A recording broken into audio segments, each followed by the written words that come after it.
right, how's it going, everybody? And welcome back to another Kinomentor exciting tutorial. Now, today I want to talk about image planes.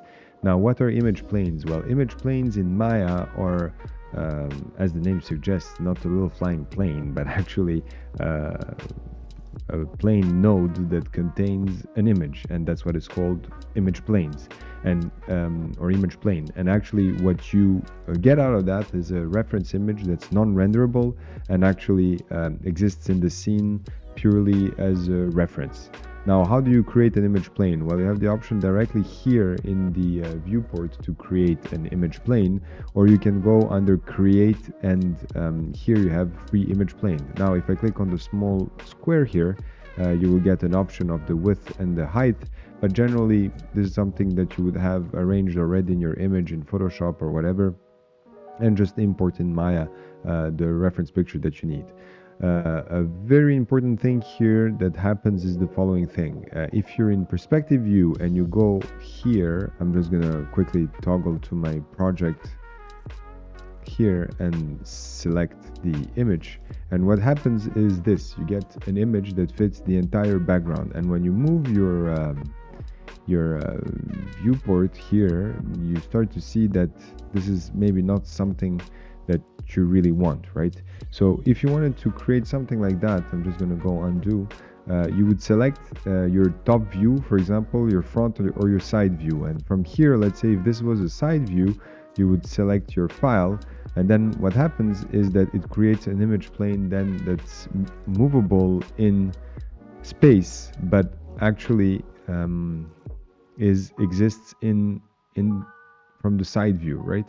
And technically you would have other images and references, like for example, you would want to create a top view, so you would go under image plane here and select this picture or any other picture that you want, and then it will be put in a way in your scene so that it resembles the top view, and then you can put this into place, and then you have a reference of how something would look from the top, from the side, or from the bottom. Right now, that's what the image plane are used for. You can rotate them, put them into space however you see fit, but I wouldn't move them too much. I would set them up in their respective positions, let's say the top and the side, move them away a little bit so that I can see what's going on, and then I would start to create a geometry, whatever the geometry is, and use that as a reference point to start modeling from the view that actually fits what I'm trying to create, right? And that's what the image planes are for.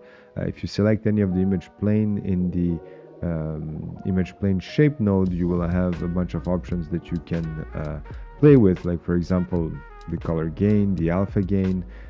If you don't want your image to be that strong while you're working, you can play with the alpha to reduce it, the coverage of the image center, the width, the height.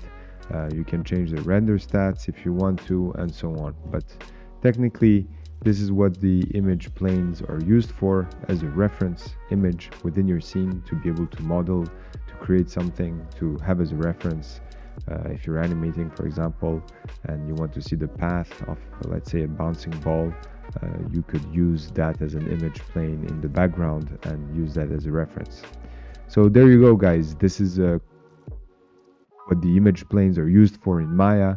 And don't forget to like and subscribe if you found this video helpful, and drop any comments if you have any questions. I'll see you in the next one.